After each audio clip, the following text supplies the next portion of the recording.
గురువుగారి పాదాలకు హృదయపూర్వక నమస్కారములు. గురువుగారు, నేను నిన్నటి రోజు శత్రుస్తంభన సంబంధించిన మంత్రాన్ని సాధన చేసినాను గురువుగారు.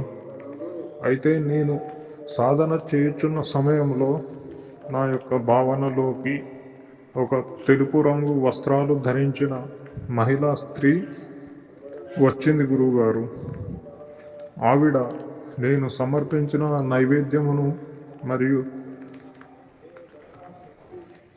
స్వీకరించినట్టు, ఆమె నోటి నుండి రక్తం కారుతున్నట్టు, అంటే మద్యము మాంసము తింటున్నట్టుగా నాకు కనిపించింది గురువుగారు. అలాగే నిన్నటి రోజంతా కూడా నా శరీరం నుండి పాన్, గుట్కా, మద్యం వంటి ఒక రకమైన వాసన రావడాన్ని నేను స్పష్టంగా గమనించాను గురువుగారు.